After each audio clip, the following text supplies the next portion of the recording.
News 42 Kannada.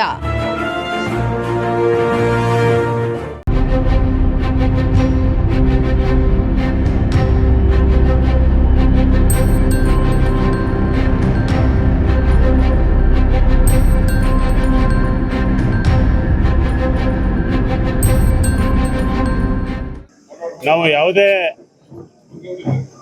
ರೈತರನ್ನ ಮನೆ ಮನೆಗೆ ಹೋಗಿ ಕರೆದಿಲ್ಲ. ಒಂದು ರೈತರ ಸಭೆಯನ್ನು ಆಯೋಜನೆ ಮಾಡಿದ್ದೀವಿ ಅಂತ ವಿಷಯ ಮುಟ್ಟಿಸಿದಾಗ ಇಲ್ಲಿ ಬಂದಿರತಕ್ಕಂಥ ಎಲ್ಲ ರೈತರು ಕೂಡ ವಾಲಂಟಿಯರ್ ಬಂದಿರತಕ್ಕಂಥ ರೈತರು. ನಾವು ಯಾರನ್ನೂ ಕೂಡ ರೈತರನ್ನು ಪ್ರಚೋದನೆ ಮಾಡಿ ಕರ್ಕೊಂಡು ಬಂದಿಲ್ಲ. ಏನು ಈ ಭೂಸ್ವಾಧೀನ ಪ್ರಕ್ರಿಯೆ ಅನ್ನೋದು ನಿಮ್ಮ ಮಾಧ್ಯಮದವರೆಗೂ ಕೂಡ ಒಂದು ತುಂಬ ಹಳೆಯ ವಿಚಾರ ಆಗ್ಬಿಟ್ಟಿದೆ. ಇದು ಸುಮಾರು 20 ವರ್ಷದಲ್ಲಿ ಶುರುವಾದಂಥ ಈ ಒಂದು ಭೂಸ್ವಾಧೀನ ಪ್ರಕ್ರಿಯೆ ನಮ್ಗೆ ಇಲ್ಲಿ ತನಕ ಮುಕ್ತಿ ಕೊಟ್ಟಿಲ್ಲ. 2006ರಲ್ಲಿ ಕುಮಾರಸ್ವಾಮಿ ಅವರು ಶುರು ಮಾಡಿದಂಥ ಭೂಸ್ವಾಧೀನ ಪ್ರಕ್ರಿಯೆಗೆ ನಾನಾ ರೀತಿಯ ಸರ್ಕಾರಗಳು ಬಂದು, BJP ಗೌರ್ಮೆಂಟ್ ಬಂತು, ಮತ್ತು ಕಾಂಗ್ರೆಸ್ ಬಂತು, ಮತ್ತು ಕುಮಾರಸ್ವಾಮಿ ಮುಖ್ಯಮಂತ್ರಿ ಆದರು.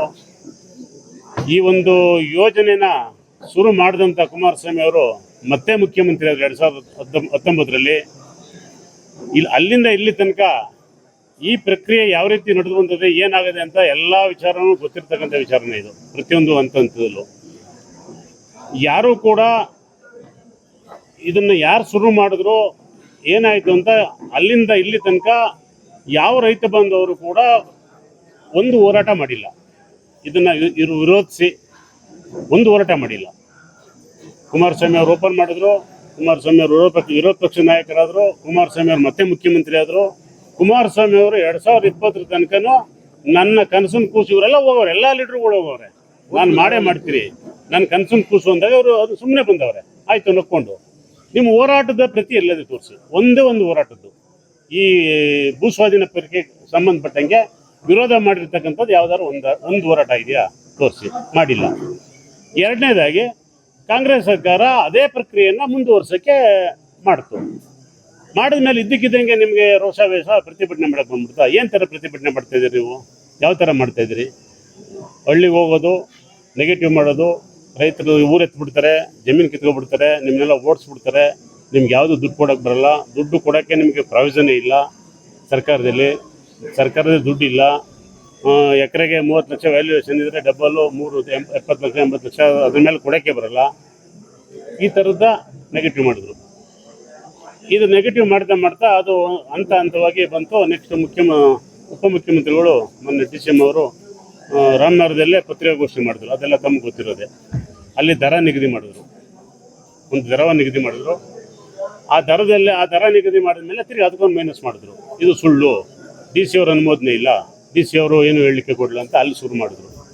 ಮತ್ತು DC ಅವರು ಒಂದು ರೈತರ ಸಭೆ ಕರೆದ್ರು. DC ಅವರು ಕೂಡ ಈ ಒಂದು ವ್ಯಾಪ್ತಿಗೆ ಸಂಬಂಧಪಟ್ಟಂಗೆ ಒಂದು ದರ ನಿಗದಿ ಮತ್ತು ಮರ ಮಾಲಿಕೆಗಳ ನಿಗದಿ, ಪುನರ್ವಸತಿ, ನಿರ್ಮಾಣ, ಏನು ನಿವೇಶನ ಇಲ್ಲದವರಿಗೆ ನಿವೇಶನ, ಎಲ್ಲ ಥರದ ಒಂದು ಬುಕ್ಲೆಟೇ ನಿಮಗೆ ಕೊಟ್ಟರು. ತಿರುಗಿ ಅದು ಕೊಟ್ಟ ಮೇಲೆ ಇದು ಸುಳ್ಳು, ನಿಮಗೆ ಸರ್ಕಾರದಲ್ಲಿ ಇದಿಲ್ಲ, ಸರ್ಕಾರದಲ್ಲಿ ಅಧಿಕೃತವಾದ ಯಾವುದೇ ಮಾಹಿತಿ ಇಲ್ಲ, ಇದು ಸುಳ್ಳು ಅಂತ ಶುರು ಮಾಡಿದ್ರು. ಸರ್ಕಾರದ ಲೆವೆಲಲ್ಲಿ, ಕ್ಯಾಬಿನೆಟ್ ಲೆವೆಲಲ್ಲೂ ಕೂಡ ಇದು ಅನುಮೋದನೆ ಆಯಿತು. ಅನುಮೋದನೆಯಾಗಿ ಜೀವನೂ ಕೂಡ ಆಯ್ತಲ್ವಾ? ಈ ಜೀವ ಆದಮೇಲೆ ಮತ್ತೆ ಹಳ್ಳಿಗಳಿಗೆ ಹೋಗೋದು, ಕೊಡಕ್ಕೆ ಬರಲ್ಲ, ಸುಳ್ಳು, ಯಾವುದು ಸುಳ್ಳು, ಇದೆಲ್ಲ ಏನೂ ಇಲ್ಲ, ಇದೆಲ್ಲ ಸುಳ್ಳು ಮಾಹಿತಿ. ಜೀವ ಪ್ರತಿಯೊಂದು ಹಂತವಾಗಿ ಎಲ್ಲಕ್ಕೂ ಆಗಿದೆ ಸರ್ಕಾರದ ಆದೇಶ. ಇದನ್ನು ಸುಳ್ಳು ಅನ್ನೋದು. ಇದು ಸುಳ್ಳು ಅನ್ನೋದು ಅರ್ಥ, ನೀವು ಜಮೀನು ಅಕ್ವೈರ್ ಹೋರಾಟ ಜಮೀನು ಭೂಸ್ವಾಧೀನ ಬೇಡ ಅಂತ ಹೋರಾಟ ಮಾಡ್ತಾಯಿದ್ರು, ಇಲ್ಲ ಯಾವುದು ರಿಯಲ್ ಎಸ್ಟೇಟ್ ದಂಧೆಗೆ ಹೋರಾಟ ಮಾಡ್ತಿದ್ರು, ಅದನ್ನು ಕ್ಲಿಯರ್ ಮಾಡಿ ಫಸ್ಟು. ನೀವು ಮಾಡ್ತಾ ಇರೋದೆಲ್ಲ ರಿಯಲ್ ಎಸ್ಟೇಟ್ ದಂಧೆಗೆ. ಯಾಕೆ ಅಂತಂದರೆ ನಿಮಗೆ ಹೊರಗಡೆಯಿಂದ ಸಾಕಷ್ಟು ಜನ ಬಂಡವಾಳ ಆಗ್ತಾವ್ರು. ಇದಕ್ಕೆ ಯಾರು ಆಗ್ತಾರವರು ಅಂದರೆ ಎಸ್ಟೇಟ್ದಾರರು, ಅವರು ಸಿಕ್ಕಾಪಟ್ಟೆ ಬಂಡವಾಳ ಆಗ್ತಾರೆ. ಅದು ಅವರಣೆ ಬರ, ಇವರಣೆ ಬರ. ಇದರ ಅರ್ಥ, ಈ ಭೂಸ್ವಾಧೀನ ಪ್ರಕ್ರಿಯೆಯಲ್ಲಿ ನಾವು 20 ವರ್ಷದಿಂದ ಯಾವುದೇ ಅಭಿವೃದ್ಧಿ ಆಗ್ತಾ ಇಲ್ಲ. ಇಲ್ಲಿ ಮಾತ್ರ ಜಮೀನು ತೆಗಿಯಕ್ಕೆ ಬರ್ತಾರೆ, ಕನ್ವರ್ಷನ್ ಆಗಲ್ಲ ಅಂತಾರೆ, ಏನೋ ಅವ್ರಿಷ್ಟ ಕೊಟ್ಟಷ್ಟು ರೇಟು. ರೈತರ ಸಮಸ್ಯೆ ಪ್ರತಿಯೊಬ್ಬರಿಗೂ ಬಂದೇ ಬರ್ತದೆ. ಯಾರು ಇವತ್ತು ಈಗ 14 ತಿಂಗಳಾಯ್ತು ಇಲ್ಲಿ ಜಮೀನು ವ್ಯವಹಾರ ಆಗಿ ನಿಂತೋಗಿ, ಎಲ್ಲ ಯಾವುದೇ ಟ್ರಾನ್ಸಾಕ್ಷನ್ ಆಯ್ತಲ್ಲ. ಇವತ್ತು ರೈತರು, ಎಲ್ಲ ರೈತರು, ಬಡ ರೈತರು, ಸಣ್ಣ ರೈತರಾಗ್ಬೋದು, ದೊಡ್ಡ ರೈತರಾಗ್ಬೋದು, ತುಂಬ ಕಷ್ಟದಲ್ಲಿದ್ದೀವಿ. ಎಲ್ಲರೂ ಮಾರಾಟ ಮಾಡಲೇಬೇಕು. ಈ ರಿಯಲ್ ಎಸ್ಟೇಟ್ ದಂಧೆ ಏನಾದ್ರು ಇದನ್ನು ನಿಲ್ಲಿಸ್ಬಿಟ್ಟು ಈಗ ಏನಾದ್ರು ಬಿಟ್ಬಿಟ್ರೆ ರಿಯಲ್ ಎಸ್ಟೇಟ್ ದಂಧೆ ಸ್ಟಾರ್ಟ್ ಆಯ್ತದೆ. ಯಾರು ಈಗ ಜಮೀನುಗಳು ಯಾರೋ ಕೆಲವು ರಸ್ತೆ ಪಕ್ಕದಲ್ಲಿ ಅವರೇ ಅವರು ಬಿಗಿರ್ಬೋದು, ಒಳಗಡೆ ಇರ್ತಕ್ಕಂಥವ್ರು ಕಷ್ಟೇ ಮಾರಲೇಬೇಕು. ಅವ್ರ ಜಮೀನು ಮಾರೋಕ್ಕೆ ಇವರು ಈ ರೇಟ್ ದರ ಕೊಡಲ್ಲ. ಇವ್ರು ಏನಾಗೋದು ಅಂದರೆ ಕಡಿಮೆಗೆ ರೇಟ್ಗೆ ಮಾಡ್ಕೋಬೇಕು, ಅವ್ರೇನೋ ಬಿಸ್ನೆಸ್ ಮಾಡ್ಕೋಬೇಕು. ಇದೊಂದಲ್ಲದೆ ಇವರೆಲ್ಲರೂ ರೈತರಿಗೆ ಹೋರಾಟ ಮಾಡಿ, ಯಾಕೆ ರೈತರನ್ನ ಹೋಗಿ ಈ ಥರ ಪ್ರಚೋದನೆ ಮಾಡ್ತೀನಿ ನೀವು ಜಮೀನು ಬೇಡ ಅಂದರೆ ಅದನ್ನ ಮೇಲೆ ಹೋರಾಟ ಮಾಡಬೇಕಲ್ವಾ? ಈ ಥರ ಸರ್ಕಾರದ ಆದೇಶ ಎಲ್ಲ ಕಮ್ಮಿ ಕೊಡ್ತಾರೆ, ಇದು ಕೊಡ್ತಾರೆ ಅಂತ ಇದು ಯಾವುದು ಹೋರಾಟ ಇದು? ಇಲ್ಲಿ ರೈತರು ನಾವು ಏನಾಗಬೇಕು? ನಾವು ಹೇಳ್ತಾ ಇರೋದು ಈ ಹೋರಾಟಕ್ಕೆ ಯಾವುದೇ ಕಿಂಚಿತ್ತು ಬೆಲೆ ಇಲ್ಲ. ನೀವು ಮಾಡ್ತಾ ಇರೋದು ಬೇರೆ ದಳ್ಳಾಳಿಗಳಿಗೆ, ನಾವು ಇಲ್ಲಿರ್ತಕ್ಕಂಥ ಎಲ್ರಿಗೂ ಸೇರಿಸಿ ಹೇಳ್ತಿದ್ದೀನಿ, ಯಾವುದೇ ದಳ್ಳಾಳಿಗಳಿಗೆ ಅವಕಾಶ ಕೊಡಲ್ಲ, ದಳ್ಳಾಳಿ ವ್ಯಾಪಾರಿಗೆ ನಾವು ಅವಕಾಶ ಕೊಡಲ್ಲ. ಈಗ ಏನಾಗಿದೆ 20 ವರ್ಷದಿಂದ ಅನುಭವಿಸಿದ್ರಿಂದ ಸಾಕಾಗಿದೆ. ಈಗ ನಾವು ಸರ್ಕಾರದ ಏನು ಒಂದು ತೀರ್ಮಾನ, ಈಗ ಎಲ್ಲ ಥರದ ಹೋರಾಟ ನಾವು ಮಾಡಿದ್ದೀವಿ. ಈಗ 14 ತಿಂಗಳಿಂದ ನಾವು ಎಷ್ಟು ಮೀಟಿಂಗ್ ಮಾಡಿದ್ದೀವಿ, ಎಷ್ಟು ಶಾಸಕರನ್ನ ಭೇಟಿ ಮಾಡಿದ್ದೀವಿ. ಆ ಹೋರಾಟಕ್ಕೆ ದರ ಒಂದು ತರಕ್ಕಾಗಲಿ, ಪ್ರತಿಯೊಂದು ಹಂತ ಹಂತವಾಗಿ ಎಲ್ಲರೂ ಕೂಲಿ ಕಾರ್ಮಿಕರು ಎಲ್ಲರೂ ಅನುಕೂಲ ಆಗಬೇಕು ಅಂತ ಹೋರಾಟವನ್ನು ನಾವು 14 ತಿಂಗಳಿಂದನೂ ಸತತವಾಗಿ ನಾವೆಲ್ಲ ರೈತರನ್ನ ಸಭೆ ಮಾಡಿ ನಾವು ಒತ್ತಡ ಹಾಕಿ ಸರ್ಕಾರನ ಸ್ಪಂದಿಸದೆ ಎಲ್ಲನೂ ಮಾಡಿ ನಾವು ಒಂದು ಲೆವೆಲ್ ತಂದಾಗ ನೀವು ಬರೀ ಮೈನಸ್ ಮಾಡಿದ್ರಿ. ಏನಾದ್ರ ಅರ್ಥ? ನೀವು ಎಷ್ಟು ಜನ ಅಲ್ಲಿ ಹೋರಾಟ ಮಾಡ್ತಕ್ಕಂಥ ಏನೇನು ವ್ಯವಸಾಯ ಮಾಡಿ ಎಷ್ಟು ಜನ ಇದ್ದೀರಿ? ಯಾವ ಥರದ ನಿಮ್ಮ ಇದರ ಉದ್ದೇಶ ಏನು? ಎಲ್ಲಿ ಬಿಡಿಸಿ ಎಲ್ಲಿ ನಿಮ್ಮ ಮೊದಲು ನೀವು ಹೋರಾಟ ಮಾಡಿ ಅವಾಗ ಸರ್ ಸಡನ್ನಾಗೇ ನೀವು ಇದಕ್ಕಿದಂಗೆ ಇದಕ್ಕೆ ಬರಬೇಕು ಅಂದರೆ ನಿಮ್ಮ ಹೋರಾಟದ ಒಂದು ಇದು ಬೇಕಲ್ಲ. ಯಾಕೆ ನಾನು ಇಂತಿಂಥ ಜಾಗದಲ್ಲಿ ಇಂತಿಂಥ ಟೈಮಲ್ಲಿ ನೋಡಿ ನಮ್ಮ ಹತ್ರ ದಾಖಲಾತಿ ಇದೆ, ನಾನು ಇಂಥ ಟೈಮಲ್ಲಿ ಇದು ಬೇಡ ಅಂತ ಹೋರಾಟ ಮಾಡಿದ್ದೀನಿ ಅಂತ ನಿಮ್ಮಲ್ಲಿ ಯಾವುದೂ ಇಲ್ಲ. ಹೋರಾಟದ ಯಾವುದೇ ಥರದ ಒಂದಿಲ್ಲ. ಸಡನ್ನಾಗಿ ಬರೀ ಈಗ ಅಷ್ಟೇ ಮೈನಸ್ ಮಾಡೋಕ್ಕೆ ಹೊರಟಿದ್ದೀರಿ. ಮೈನಸ್ ಮಾಡೋಕ್ಕೆ ನಾವು ಹೊರಡಲ್ಲ, ನಾವು ಒಪ್ಪಲ್ಲ. ನಾವು ಎಲ್ಲರೂ ಕೂಡ ಆಸ್ತಿವಂತ, ನಮ್ಮ ಆಸ್ತಿ ನಮ್ಮ ಹಕ್ಕು ಅನ್ನೋದು ಯಾವ ರೀತಿ ಹೇಳಿದ್ರೆ ನಮ್ಮ ಅದು. ನಾವು ಏನು ಈಗ ಸರ್ಕಾರ ಇದಕ್ಕೆ ಸಂಬಂಧಪಟ್ಟಂಗೆ ಶೀಘ್ರವಾಗಿ ಒಂದು ಏನು ಆದೇಶ ಮಾಡಿದರೋ ಅದ್ರ ಪ್ರಕಾರ ನಮ್ಮ ರೈತರಿಗೆ ಪರಿಹಾರ ಕೊಡೋದಾಗಲಿ, ಪುನರ್ವಸತಿ ಕೊಡೋದಾಗಲಿ, ಮತ್ತು ಏನು ನಿವೇಶನ ಬೇರೆ ಬೇರೆ ಆದೇಶ ಆಗಿದೆ ಅದ್ರ ಪ್ರಕಾರ ಬೇಗ ಅಷ್ಟು ಕ್ರಮ ತಗೋಬೇಕು.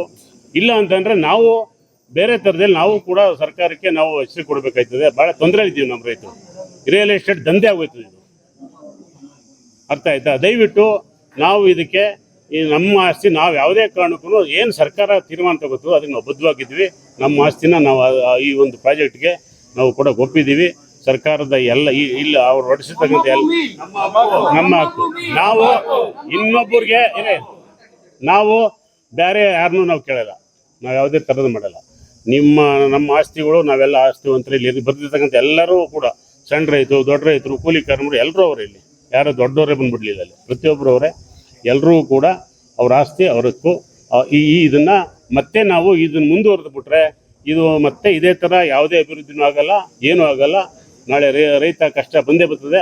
ಅವ್ನು ಮಾರಕ್ಕೆ ಹೋದಾಗ ದಾರಿ ಇಲ್ದವ್ರನ್ನ ಮತ್ತೆ 50 ಲಕ್ಷಕ್ಕೆ ಹೋಗ್ತಾರೆ. ಎಲ್ಲಣ್ಣ ಅವ್ರು 2.5 ಲಕ್ಷ 2.5 ಕೋಟಿ 3 ಕೋಟಿ ಕೊಡ್ತಿದ್ದು ಅಂತಂದರೆ ನಿನ್ನ ಜಮೀನು ಮಾರು ಅಂತೆಲ್ಲ ಉಳಿಸ್ಕೊಟ್ಟಿದ್ವಿ, ಈಗ ಮಾರಕ್ಕೆ ಬೇಡ ಹೋಗು ಅಂತಾರೆ. ಇಲ್ಲಾಂದ್ರೆ 50 ಲಕ್ಷ ದಾರಿ ಇಲ್ಲ, ಇನ್ನೊಂದು 5 ಲಕ್ಷ ನಿಂಗೆ ಜಾಸ್ತಿ ಏನೋ ಈ ಥರದ ದಂಧೆ ನಡೆದೇ ನಡೀತದೆ. ಇದನ್ನು ತಡೆಯೋಕ್ಕಾಗಲ್ಲ. ಆ ದಂಧೆಗೆ ನಾವು ಅವಕಾಶ ಕೊಡಲ್ಲ, ಯಾವುದೇ ದಂಧೆ ಕೊಡಲ್ಲ.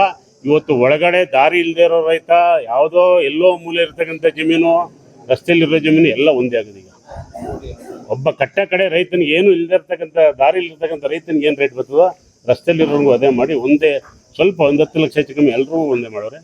ಸೈಟೂ ಕೂಡ ಅದೇ ಏನು ಈಗ ನಿವೇಶನ ಕೂಡ ಎಲ್ರಿಗೂ ಸಮಾನೆ, ರೇಟೂ ಸಮಾನೆ, ಎಲ್ಲವನ್ನು ನ್ಯಾಯಯುತರಾದಲ್ಲಿ. ಮತ್ತು ಯಾರು ವಸತಿ ಇಲ್ವೋ ಅವ್ರಿಗೇನಾದ್ರು ಗುರುತಿಸಿ ನಿವೇಶನ ಅವ್ರಿಗೆಲ್ಲ ಒಂದು ನಿವೇಶನ ಕೊಡ್ತಕ್ಕಂಥದ್ದು.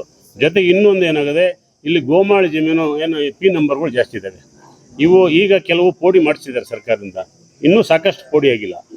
ಈಗ ಅವೆಲ್ಲ ನೆಕ್ಸ್ಟು ಮಾರಾಟಕ್ಕೆ ಬರಲ್ಲ, ವೇಸ್ಟ್ ಲ್ಯಾಂಡ್. ಈಗ ಅವು SC/ST ಲ್ಯಾಂಡ್ಗಳು ಇವತ್ತು ಸರ್ಕಾರದ ಪರ್ಮಿಷನ್ಗೆ ಹೋಗ್ಬೇಕು.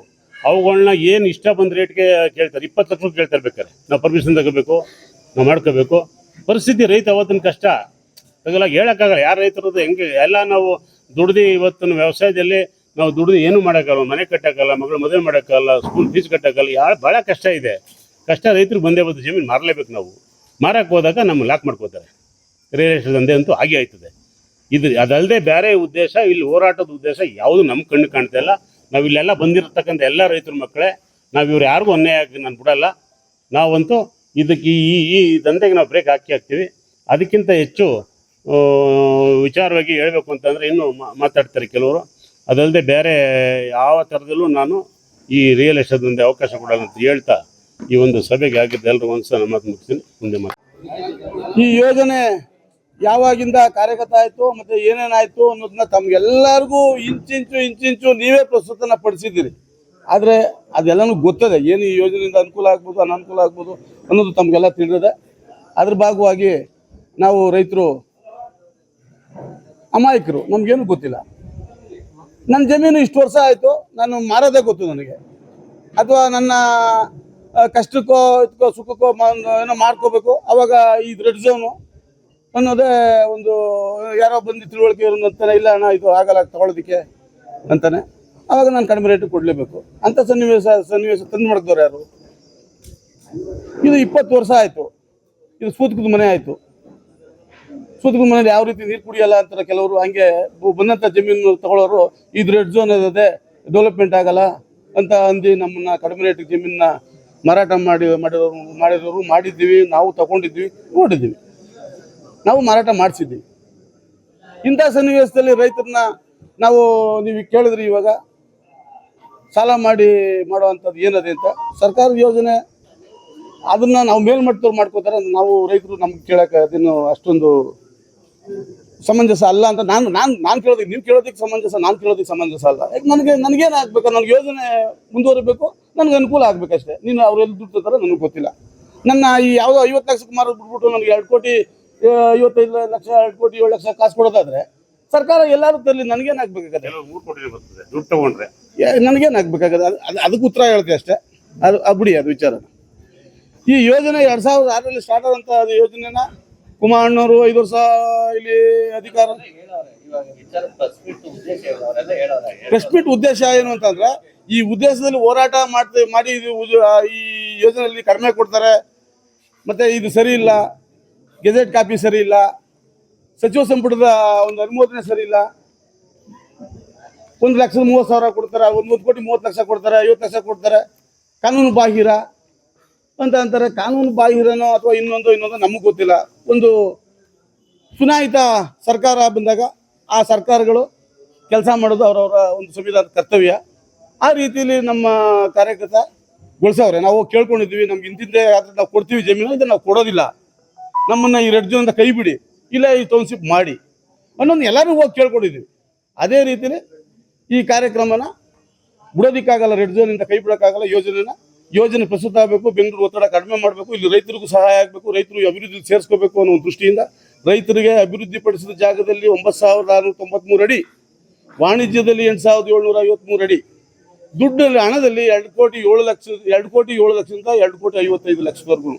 ಇವತ್ತು ಒಳಗಡೆ ಇರಲಿ ಜಮೀನು, ಹೊರಗಡೆ ಇರಲಿ, ಎಲ್ಲರೂ ಕೂಡ ಒಂದೇ ಸಮಾನವಾದ ಒಂದು ರೀತಿಯಲ್ಲಿ ನ್ಯಾಯನ ದೊರಕಿಸ್ಕೊಟ್ಟವ್ರೆ. ಅದಕ್ಕೆ ನಮ್ಮ ಒಪ್ಪಿಗೆ ಇದೆ, ಸಮ್ಮತಿನೂ ಇದೆ. ನಮ್ದು ಇನ್ನು ಬೇರೆ ತಕರಾರಿಲ್ಲ. ಇನ್ನು ಉಳಿದಂಥ ರೈತರು ಅಥವಾ ಹೆಚ್ಚಿಗೆ ಕೊಡ್ತೀನಿ ಬೆಲೆನ ಅಂತಂದ್ರೆ ಕೊಡ್ಸಿದ್ರೆ ನಮ್ಗೆ ಸಂತೋಷ. ಇನ್ನೂ ತಗೊಳ್ಳಿಲ್ಲ. ಇನ್ನು ನಾವು ಬೇಗ ಕೊಡಿ ಅಂತ ನನಗೆ ನಾವು ಹೋಗಿ ಈ 2 ಕೋಟಿ ಹಣನ ನೀವು ಯಾವತ್ತೋ ಕೊಟ್ಟರೆ ನಮಗೆ ಅದು ಪ್ರಯೋಜನಕ್ಕೆ ಬರಲ್ಲ. ಭೂಮಿ ಬೇರೆ ಕಡೆ ಜಾಸ್ತಿ ಆಯ್ತಾ ಇರ್ತದೆ. ನಾವು ವ್ಯವಸಾಯಗಾರರು ನಾವು ಜಮೀನೇ ತಗೋಬೇಕು. ನಮ್ಮ ಮಕ್ಕಳ ಮರಿಗೆ ಓದಿಸೋದಕ್ಕಾಗ್ಬೋದು, ಅಥವಾ ಮದುವೆ ಮುಂಜಿ ಅಥವಾ ಇನ್ನೊಂದು ಮನೆ ಕಟ್ಟೋದಕ್ಕೆ ಕಾರ್ಯಕ್ರಮಕ್ಕಾಗ್ಬೋದು. ಹಣದ ಒಂದು ಕೊರತೆ ಇದೆ, ಕೊಡಿ ಬೇಗ. ನಾವು ಸಾಲ ಮಾಡೋದಕ್ಕಾಗಲ್ಲ, ನಮ್ಮನ್ನು ಬಡ್ಡಿ ಕಟ್ಟಿ ನಮ್ಮನ್ನು ನಿರಾಶ್ರಿತ ಮಾಡಬೇಡಿ ಅಂತ ಕೇಳೋದು. ಅದನ್ನೆಲ್ಲ ಕೊಡೋದಕ್ಕೆ ಒಪ್ಕೊಂಡವ್ರೆ, ಬೇಗ ಮಾಡಿ ಅದನ್ನ ಅನುವು ಮಾಡಿಕೊಡ್ತೀವಿ ಅಂತ. ಮತ್ತು ಅದರಲ್ಲಿ ಇನ್ನು ಕೆಲವರು ಇದನ್ನು ಈ ಅನುಮೋದನೆ ಸರಿ ಇಲ್ಲ, ಮತ್ತು ಸಚಿವ ಸಂಪುಟದಲ್ಲಿ ಮಾಡಿರುವಂಥದ್ದು ಕಾರ್ಯಗತ ಆಗಲ್ಲ, ಹಂಗೆ ಹಿಂಗೆ ಅಂತ ಹೇಳಿ ನಮ್ಮ ರೈತರನ್ನ ದಾರಿ ತಪ್ಪಿಸ್ತವ್ರೆ. ಅದು ಯಾವುದೇ ಕಾರಣಕ್ಕೂ ಅದು ತಪ್ಪು ಮಾಹಿತಿ. ಯಾರು ಅದನ್ನು ನಂಬೇಡ್ರಿ. ಇದನ್ನು ನಾನು ಹೇಳಿದ್ರೆ ನಂಬ್ರಿ ಅಂತನೂ ಅಲ್ಲ, ಒಂದು ಚುನಾಯಿತ ಸರ್ಕಾರ ಮಾಡಿದ್ರು ನಂಬ್ರಿ ಅಂತ ಹೇಳ್ತಾ ಇರೋದಷ್ಟೇ. ಯಾವ ಸರ್ಕಾರ ಮಾಡಿದ್ರು ನಂಬಲೇಬೇಕಾಯ್ತದೆ. ಒಬ್ಬ DC ಹೇಳೋರೆ, DC ಹತ್ರ ಮನವಿ ಮಾಡಿದ್ವಿ, DC ಪ್ರಸ್ತುತಪಡಿಸೋರು ರೇಟ್ನ. ಇನ್ಯಾವ ಜಿಲ್ಲಾಡಳಿತ ಪ್ರಸ್ತುತಪಡಿಸ್ಬೇಕು ಅಂತ ನಮಗೆ ಗೊತ್ತಿಲ್ಲ. ಎಲ್ಲ ಸರ್ಕಾರ, ಕುಮಾರಣ್ಣವರಾಗಿರ್ಬೋದು, ಬಾಲಣ್ಣವರಾಗಿರ್ಬೋದು, ಇಲ್ಲಿ 20 ವರ್ಷ ರಾಜಕೀಯ ನಡೀತು. ಇದು 2006ರಲ್ಲಿ ಅಕ್ವೈರ್ ಆಗಿ ಬಾಲಣ್ಣ 10 ವರ್ಷ ಆಗವ್ರೆ, ಮಂಜಣ್ಣ 5 ವರ್ಷ ಆಗವ್ರೆ, ಕುಮಾರಣ್ಣ 5 ವರ್ಷ ಆಗವ್ರೆ. ಎಲ್ಲರಿಗೂ ಗೊತ್ತದೆ ಇದು ಏನಾಗದೆ, ಇದು ಎತ್ತಾಗದೆ ಅಂತ. ಎಲ್ಲರೂ ಅವರು ತಮ್ಮ ಬೇಕಾದ ರಾಜಕೀಯ ಮಾಡಿಕೊಂಡು ಹೋಗವ್ರೆ, ಏನು ತೊಂದರೆ ಇಲ್ಲ. ಆದರೆ ನಾವು ಮಾತ್ರ ನಿರಾಶ್ರಿತರಾಗಿ ಉಳ್ಕೊಂಡಿದ್ದೀವಿ. ನಮ್ಮ ನಿರಾಶ್ರಿತರಿಗೆ ಆಗ್ಬೋದು, ಮನೆ ಇಲ್ದವ್ರಿಗಾಗ್ಬೋದು, ಜಮೀನು ಉಳಿತಾಯ ಇರೋರ್ಗಾಗ್ಬೋದು, ಕೂಲಿ ಕಾರ್ಮಿಕರಿಗಾಗ್ಬೋದು, ಕೆಲಸ ಇಲ್ದಿರೋ ಮಕ್ಕಳಿಗಾಗ್ಬೋದು, ಇವೆಲ್ಲನೂ ಕೂಡ ಅವ್ರ ಮುಂದೆ ಇಟ್ಟಿದ್ದೀವಿ. ಉದ್ಯೋಗ ಭರವಸೆ, IT-BT ಕಂಪ್ನಿಗಳು ಬರ್ತವೆ ಅಂತ ಹೇಳೋರೆ. ಅವ್ರಿಗೆ ಪ್ರತಿಯೊಬ್ಬರಿಗೂ ಒಂದು ಮನೆ ಕೊಡಬೇಕು, ಕೆಲಸ ಕೊಡಬೇಕು, ಇಲ್ಲಿ ಉದ್ಯೋಗ ಇವ್ರಿಗೆ ಸೃಷ್ಟಿ ಆಗಬೇಕು. ಪ್ರತಿಯೊಬ್ಬರಿಗೂ ಇಲ್ಲಿ ಜಮೀನು ಕಳ್ಕೊಡ್ತೀವಿ, ಇಲ್ಲಿ ವಾಸ ಮಾಡ್ತಿರೋರಿಗೆ ಮನೆ ಕೊಡಬೇಕು ಅಥವಾ ಜಮೀನು ಕೊಡಬೇಕು, ಉದ್ಯೋಗ ಕೊಡಬೇಕು ಅಂತ ಭರವಸೆ ಕೊಟ್ಟವ್ರೆ. ಭರವಸೆ ಕೊಡ್ತೀವಿ ಅಂತ ಹೇಳೋರೆ. ಅರ್ಜಿ ಕೊಟ್ಟಿದ್ವಿ, ಅದಕ್ಕೆ ಮುಂದುವರೆದ ಭಾಗವಾಗಿ ಎಲ್ಲ ಒಪ್ಕೊಂಡವ್ರೆ. ಇದೆಲ್ಲ ಕೊಡೋದಾದ್ರೆ ನಮ್ಮ ತಕರಾರು ಏನಿಲ್ಲ ಅಂತ ಹೇಳ್ತಾ, ಮತ್ತೆ ಎಲ್ಲರೂ ಕೂಡ ಬಂದಿರೋದಕ್ಕೆ ತಮಗೆಲ್ಲರಿಗೂ ಹೊಂದಿಸಿ ನನ್ನ ಮಾತನ್ನು ಏನು ನಮ್ಮ ಭೂಮಿ ನಮ್ಮ ಹಕ್ಕು. ಗ್ರೇಟರ್ ಬೆಂಗಳೂರು ಅಭಿವೃದ್ಧಿ ಪ್ರಾಧಿಕಾರದ ವತಿಯಿಂದ ಭೂಸ್ವಾಧೀನ ಪ್ರಕ್ರಿಯೆಗೆ ನಾನೊಬ್ಬ ದಲಿತ ರೈತ ಮುಖಂಡನಾಗಿ ಈ ಮಾಧ್ಯಮದಲ್ಲಿ ಮಾತನಾಡ್ತಾ ಇದ್ದೀನಿ. ಬಂಧುಗಳೇ, ಈ ಭೂಸ್ವಾಧೀನ ಪ್ರಕ್ರಿಯೆಯಿಂದ ದಲಿತರಿಗೆ ಆಗಬಹುದಾದ ಪ್ರಯೋಜನಗಳೇನು ಮತ್ತೆ ನಿಂತೋದ್ರೆ ಇದರಿಂದ ಆಗುವ ಅನಾನುಕೂಲಗಳೇನು ಅನ್ನೋದ್ರ ಬಗ್ಗೆ ಮಾಧ್ಯಮಕ್ಕೆ ನಾನು ತಿಳಿಸ ಬಯಸ್ತಾ ಇದ್ದೇನೆ. ಏನು ನಮ್ಮ ದಲಿತ ಬಂಧುಗಳ ಜಮೀನುಗಳನ್ನು ದಲಿತ ಮುಖಂಡರುಗಳೇ ಸೇರಿ ರಿಯಲ್ ಎಸ್ಟೇಟ್ ಮಾರಿ ಕೇವಲ 25 ಲಕ್ಷದಿಂದ ಹಿಡಿದು 40 ಲಕ್ಷದೊಳಗಾಗಿ ಮಾರಾಟ ಮಾಡಿಸ್ತಿದ್ರು. ಈಗ ಸರ್ಕಾರದ ಯೋಜನೆಯಿಂದ 2,07,00,000ದಿಂದ 2,14,00,000ದವರೆಗೆ ಸರ್ಕಾರ ನಮಗೆ ಪರಿಹಾರ ಮೊತ್ತದಲ್ಲಿ ನೀಡ್ತಿದೆ. ಮತ್ತೆ ಯಾರು ನಮಗೆ ಭೂಮಿಗೆ ಪರಿಹಾರ ಮೊತ್ತ ಬೇಡ ಅನ್ನೋರಿಗೆ 9,693 ಅಡಿ ಚದರ ಅಡಿಗಳಷ್ಟು ವಿಸ್ತೀರ್ಣವುಳ್ಳ ಸೈಟನ್ನು ಕೊಡಲು ಕೂಡ ಸರ್ಕಾರ ಒಪ್ಪಿಗೆ ನೀಡಿದೆ. ಈ ಸರ್ಕಾರದ ಎಲ್ಲ ಯೋಜನೆಗಳಿಂದ ನಮ್ಮ ದಲಿತರಿಗೆ ಅನುಕೂಲನೇ ಹೊರತು ಅನಾನುಕೂಲ ಯಾವುದೇ ರೀತಿ ಇಲ್ಲ. ಏನಂದ್ರೆ ನಮ್ಮ ಜಮೀನುಗಳನ್ನು ಕೊಂಡುಕೊಳ್ಳದೇ ಇರದಂಥ ಪರಿಸ್ಥಿತಿಯಲ್ಲಿ ಈಗೇನು ನಮ್ಮ ಹೋರಾಟಗಾರರ ಪರ ಇರುವ ದಲಿತ ಮುಖಂಡ ಪ್ರಕಾಶ್ ಅವರವರೇ ನಮ್ಮ ಜಮೀನುಗಳನ್ನು ಕೇವಲ 40 ಲಕ್ಷಗಳಿಗೆ ಈ ಭೂಸ್ವಾಧೀನ ಪ್ರಕ್ರಿಯೆಗೆ 1-2 ತಿಂಗಳ ಮುಂಚೆನೆ ಮಾರಾಟ ಮಾಡಿದ್ದಾರೆ, ಅಗ್ರಿಮೆಂಟ್ ಮಾಡಿಸಿದ್ದಾರೆ. ಅವಾಗ ನಮ್ಮ ದಲಿತರ ಬಗ್ಗೆ ನಿಮಗೆ ಎಲ್ಲೋಗಿತ್ತು ಕಾಳಜಿ ಪ್ರಕಾಶ್ ಅವರೇ? ಇಂದು ನೀವು ಬೈರಮಂಗಲ ಸರ್ಕಲ್ ಅಲ್ಲಿ ನಿಂತ್ಕೊಂಡು ಮಾತಾಡ್ತಿದ್ದೀರಿ, ಇದರಿಂದ ಅನಾನುಕೂಲ ಆಯ್ತದೆ, ರೈತರಿಗೆ ಯಾವುದೇ 60ರಿಂದ 70 ಲಕ್ಷ ದರ ಕೊಡ್ತಾರೆ ಅಂತ ಹೇಳ್ತಾ ಇದ್ದಾರೆ, ಮತ್ತೆ ಯಾವುದೇ ಸೈಟ್ ಕೊಡಲ್ಲ ಅಂತ ಹೇಳ್ತಾ ಇದ್ದಾರೆ. ಎಲ್ಲ ರೈತರುಗಳಿಗೆ ಮತ್ತೆ ಪ್ರಮುಖವಾಗಿ ಹೆಣ್ಮಕ್ಕಳುಗಳಿಗೆ ಈ ಯೋಜನೆಯ ಬಗ್ಗೆ ಸರಿಯಾದ ಮಾಹಿತಿ ಕೊಡದೆ ಅವ್ರ ಕಡೆಯಿಂದ ಈ ಪರವಾಗಿರೋ ರೈತ ಮುಖಂಡರುಗಳಿಗೆ ವಿರುದ್ಧವಾಗಿ ಮಾತಾಡಿಸ್ತಾ ಇದ್ದಾರೆ. ಇದೆಲ್ಲ ಮಾಡಬೇಡಿ ಪ್ರಕಾಶ್ ಅವರೇ. ಈ ಯೋಜನೆಯ ಬಗ್ಗೆ ಏನು ಅನ್ನೋದನ್ನ ರೈತರಿಗೆ ತಿಳಿಸ್ಬೇಕು. ಈ ಯೋಜನೆಯಿಂದ ಆಗೋ ಅನಾನುಕೂಲ ಏನು ಅಂತ. ಈ ಸುತ್ತಮುತ್ತ ಗ್ರಾಮಗಳಲ್ಲಿ ಕ್ಯಾನ್ಸರ್ ಅನುಕೂಲಗಳೇನು ಅನಾನುಕೂಲಗಳೇನು ಅಂತ ಎರಡು ತಿಳಿಸ್ಬೇಕು ಅವರು. ಈ ಸುತ್ತಮುತ್ತ ಗ್ರಾಮಗಳಲ್ಲಿ ಎಷ್ಟು ಜನ ಕ್ಯಾನ್ಸರ್ ಇಂದ ಮರಣ ಹೊಂದಿದ್ದಾರೆ ಅಂತ ಅವರೇ ಪರೀಕ್ಷಿಸಲಿ. ವೃಷ್ಪವತಿ ಕೆರೆ ಯಾವ ರೀತಿ ಯಾವ ಹಂತಕ್ಕೆ ಹೋಗಿದೆ, ಆ ಕೆರೆಯಿಂದ ಆಗುವ ಅನಾನುಕೂಲಗಳೇನು, ಆ ಕೆರೆ ನೀರನ್ನು ವ್ಯವಸಾಯಕ್ಕೆ ಯೋಗ್ಯವಾಗಿಲ್ಲ, ಆ ನೀರನ್ನು ಉಪಯೋಗಿಸುವಂತ ಪರಿಸ್ಥಿತಿ ನಾವಿದ್ದೀವಿ, ಇದರಿಂದ ಎಷ್ಟು ಜನ ಕ್ಯಾನ್ಸರ್ ಇಂದ ಮರಣ ಹೊಂದಿದ್ದಾರೆ ಅಂತ ಹೇಳಿ ಈ ವಿರುದ್ಧವಾಗಿ ಯಾವ್ದಾದ್ರು ಒಂದಿನ ನೀವು ವೃಷ್ಪವತಿ ಕೆರೆ ಕಲುಷಿತವಾಗದೆ ಅಂತ ಹೋರಾಟ ಮಾಡಿದ್ದೀರಾ? ನಿಮಗ್ ಬೇಕಾಗಿರೋದು ಈ ಭಾಗದಲ್ಲಿ ರಿಯಲ್ ಎಸ್ಟೇಟ್ ಮಾಡಲ್ಲ ಅಷ್ಟೇ. ನೀವು ರಿಯಲ್ ಎಸ್ಟೇಟ್ ಮಾಡುವ ಉದ್ದೇಶಕ್ಕಾಗಿ ನೀವು ಇಂದು ಬೈರಮಂಗಲ ಸರ್ಕಲ್ ಅಲ್ಲಿ ಕೂತು ತಿಳುವಳಿಕೆ ಇಲ್ಲದೆ ಅವರಿಗೆ ಮಾಹಿತಿ ಬೇರೆ ಬೇರೆ ರೀತಿ ಕೊಟ್ಟು ಹೋರಾಟ ಮಾಡ್ತಿದ್ದೀರಿ. ಈ ಯೋಜನೆಯಿಂದ ಆಗುವ ಅನುಕೂಲ ಏನು ಅಂತ ನೀವು ಯಾವತ್ತೂ ಕೂಡ ರೈತರಿಗೆ ತಿಳಿಸ್ಲಿಲ್ಲ. ಮತ್ತೆ ವೈಯಕ್ತಿಕವಾಗಿ ನಿಂದನೆ ಮಾಡಲು ಹೊರಟಿದ್ರಿ. ನಿಮ್ಮ ಬಗ್ಗೆನೂ ನಾವು ವೈಯಕ್ತಿಕವಾಗಿ ನಿಂದನೆ ಮಾಡಕ್ ಶುರು ಮಾಡಿದ್ರೆ ನಾವು ನಮ್ಮ ಕಡೆಯಿಂದಲೂ ಮಾಡಲು ನಾವು ಸಿದ್ಧ ಇದ್ದೀವಿ. ನೀವು ರೈತರ ಪರವಾಗಿ ಇಲ್ಲಿ ಕುತ್ಕೊಂಡು ಮಾತಾಡ್ತೀರಿ, ನೀವು ಬೆಳಗಾವಿ ಅಧಿವೇಶನ ನಡೆಯೋ ಜಾಗಕ್ಕೆ ಹೋಗ್ತೀರಿ, ನಮ್ಮ ಮಾನ್ಯ ಶಾಸಕರ ಬಳಿ ಸಂಪರ್ಕ ಮಾಡಲು ಪ್ರಯತ್ನ ಮಾಡಿದ್ದೀರಿ. ನೀವು ಇದನ್ನ ಜನಗಳಿಗೆ ನೀವು ಹೇಳ್ಬೇಕು, ನಾನು ಯಾಕೆ ಹೋಗಿದ್ದೆ, ಶಾಸಕರ ಬಳಿ ಏನ್ ಹೋಗಿದೆ ಅನ್ನೋದು ನೀವು ಜನಗಳ ಮುಂದೆ ಪ್ರಾಮಾಣಿಕವಾಗಿ ಹೇಳ್ಬೇಕು ಪ್ರಕಾಶ್ ಅವರೇ. ಮತ್ತೆ ನಮ್ಮ ಮಾಜಿ ಸಂಸದರ ಬಳಿ ನೀವು ಅವರ ಸಂಪರ್ಕಕ್ಕೆ ಎಷ್ಟು ಸಾರಿ ಪ್ರಯತ್ನ ಮಾಡಿದಿರಿ ನಿಮ್ಮ ಹಿಂಬಾಲಕರಿಂದ ಅನ್ನೋದನ್ನು ಕೂಡ ರೈತರಿಗೆ ಹೇಳ್ಬೇಕು. ನೀವು ಇಲ್ಲಿ ವೇದಿಕೆ ಮುಂದೆ ಬರೋದು ನಾನು ನಿಮ್ಮ ಪರವಾಗಿದ್ದೀನಿ ಅನ್ನೋದು ರಾತ್ರಿ ಆಯ್ತಾ ಕಾಂಗ್ರೆಸ್ ಪಕ್ಷದ ಲೀಡರ್ಗಳನ್ನ ಸಂಪರ್ಕ ಮಾಡ್ಕೊಂಡು ನೀವು ಸರ್ಕಾರದ ಪರವಾಗಿ ನಾನು ನಿಮ್ ಜೊತೆ ಇರ್ತೀನಿ ಅಂತ ಹೇಳೋದೆಲ್ಲ ಶೋಭೆ ಅಲ್ಲ ಇದು. ದಯವಿಟ್ಟು ಪ್ರಕಾಶ್ ಅವರೇ, ನೀವು ವೈಯಕ್ತಿಕ ನಿಂದನೆಯನ್ನು ಬಿಟ್ಟು ರೈತರ ಪರವಾಗಿ ಹೋರಾಟ ಮಾಡಿ, ದಲಿತರ ಪರವಾಗಿ ಹೋರಾಟ ಮಾಡಿ. ದಲಿತರಿಗೆ ಈ ಯೋಜನೆಯಿಂದ ಎಷ್ಟು ಅನುಕೂಲಗಳಿದೆ ಅನ್ನೋದನ್ನ ನೀವು ಮನಗಂಡು ಎಲ್ಲರಿಗೂ ತಿಳಿಸಿ. ಈ ಯೋಜನೆಯಿಂದ ನಮಗೆ ಏನು ನಮ್ಮ ಮಾನ್ಯ ಉಪಮುಖ್ಯಮಂತ್ರಿಗಳು ಕೂಡ ಪತ್ರಿಕಾ ಮಾಧ್ಯಮದಲ್ಲಿ ಹೇಳಿದ್ದಾರೆ, ಮಾನ್ಯ ಶಾಸಕರಾದ ಎಚ್ ಸಿ ಬಾಲಣ್ಣನವರು ಹೇಳಿದ್ದಾರೆ, ನಮ್ಮ ಗ್ರೇಟರ್ ಬೆಂಗಳೂರು ಅಧ್ಯಕ್ಷರಾದ ನಟರಾಜನವರು ತಿಳಿಸ್ಕೊಟ್ಟಿದ್ದಾರೆ, ನಮ್ಮ ಭಾಗದ ನಿರ್ದೇಶಕರಾದ ಕಲ್ಯಾಣ್ ಕುಮಾರ್ ಯಾಕರ್ ಅವರು ಕೂಡ ಈ ಯೋಜನೆಯ ಇಂಚಿಂಚು ಮಾಹಿತಿಯನ್ನು ಅವರು ಏನು ಸಭೆಯಲ್ಲಿ ತೆಗೆದುಕೊಳ್ಳುವ ನಿರ್ಣಯಗಳನ್ನು ರೈತರಿಗೆ ತಿಳಿಸ್ತಾ ಇದ್ದಾರೆ. ನೀವು ಅದರ ವಿರುದ್ಧವಾಗಿ ಸುಮ್ಮನೆ ಆರೋಪ ಮಾಡ್ತಿದ್ದೀರಿ ಹೊರತು ಯಾವುದೇ ರೀತಿಯ ದಾಖಲೆಗಳಿಲ್ಲ ನಿಮ್ಮ ಬಳಿ. ಏನಾದರೂ ದಾಖಲೆಗಳಿದ್ರೆ ನಾವು ಸರ್ಕಾರದಿಂದ ಎಲ್ಲ ಹೊರಡಿಸುವ ದಾಖಲೆಗಳೇ ನೀವು ವಿರುದ್ಧವಾಗಿ ಏನಾದರೂ ಮೊಸರಲ್ಲಿ ಕಲ್ಲು ಹುಡುಕುವ ಪ್ರಯತ್ನ ಮಾಡ್ತಿದ್ದೀರಿ ಹೊರತು ಈ ಯೋಜನೆಯಿಂದ ಏನ್ ಪ್ರಯೋಜನ ಅನ್ನೋದ್ರ ಬಗ್ಗೆ ನೀವು ರೈತರಿಗೆ ತಿಳಿಸ್ತಾ ಇಲ್ಲ ಬಂಧುಗಳೇ. ಮತ್ತೆ ನಾವೇನು ಈ ಯೋಜನೆಯಿಂದ ಪುನರ್ವಸತಿ ಮತ್ತು ಪುನರ್ ನಿರ್ಮಾಣ ಯೋಜನೆಯು ದೇಶದಲ್ಲಿ ಪ್ರಥಮವಾಗಿ ಅನುಷ್ಠಾನಗೊಂಡಿರುವ ಯೋಜನೆ ಆಗಿರ್ತದೆ. ಈ ಯೋಜನೆ ಸಂಪೂರ್ಣವಾಗಿ ಆದ ನಂತರ ಪುನರ್ವಸತಿ ಮತ್ತು ಪುನರ್ ನಿರ್ಮಾಣ ಯೋಜನೆಯಿಂದ ಈ ಭಾಗದ ರೈತರಲ್ಲಿ ಯಾವುದೇ ಜಮೀನಿಲ್ಲದಂತಹ ರೈತರುಗಳಿಗೆ ಉಚಿತವಾಗಿ ನಿವೇಶನ ಕೊಡುವ ಯೋಜನೆಯಾಗಿದೆ. ಮತ್ತೆ ದಲಿತ ಸಮುದಾಯಕ್ಕೆ ಒಂದು ಬೃಹದಾಕಾರವಾದ ಅಂಬೇಡ್ಕರ್ ಭವನವನ್ನು ನಿರ್ಮಾಣ ಮಾಡ್ತೀವಿ ಅಂತ ಹೇಳಿದ್ದಾರೆ. ಎಲ್ಲ ಅನುಕೂಲಕರವಾದ ವಾತಾವರಣ ಇರೋದ್ರಿಂದ ನೀವು ದಯವಿಟ್ಟು ಈ ಯೋಜನೆಗೆ ಸಹಕರಿಸಿ. ಅದನ್ನು ಬಿಟ್ಟು ನೀವು ವಿರೋಧವಾಗಿ ಮಾಡಕ್ ಹೋಗ್ಬೇಡಿ. ನಾವು ಬೈರ್ಮಂಗಲ ಸರ್ಕಲ್ ಅಲ್ಲಿ ಈ ಯೋಜನೆ ಪರವಾಗಿ ಹೋರಾಟ ಮಾಡಲು ಸಿದ್ಧ ಇದ್ದೀವಿ. ಆದರೆ ಘರ್ಷಣೆ ಆಗೋದು ಬೇಡ, ರೈತರುಗಳ ನಡುವೆ ಘರ್ಷಣೆ ಆಗೋದು ಬೇಡ. ನೀವು ನಿಮ್ಮ ತಪ್ಪು ತಿಳುವಳಿಕೆಯಿಂದ ರೈತರಿಗೆ ನೀವು ಯಾವ ರೀತಿ ಮಾಹಿತಿ ಕೊಟ್ಟಿದ್ರೋ ಆ ಮಾಹಿತಿಗಳು ನಮಗ್ ಗೊತ್ತಿಲ್ಲ. ನೀವು ಆ ರೀತಿ ಮಾಹಿತಿ ಕೊಟ್ಟು ಇದನ್ನ ವಿರೋಧವಾಗಿ ಪ್ರತಿಬಿಂಬಿಸ್ತಿದ್ರಿ. ಪ್ರತಿ ಗ್ರಾಮಗಳಲ್ಲಿ ಹೋಗಿ ನೀವು ಹಣದ 60-70 ಲಕ್ಷ ಕೊಡ್ತೀರಿ ಅಂತ ತಪ್ಪು ಮಾಹಿತಿಯನ್ನು ಹೇಳ್ಕೊತಿದ್ರಿ. ಇದನ್ನೆಲ್ಲ ನಿಲ್ಲಿಸಿ ಯೋಜನೆ ಪರವಾಗಿ ನೀವು ಹೇಳಿ.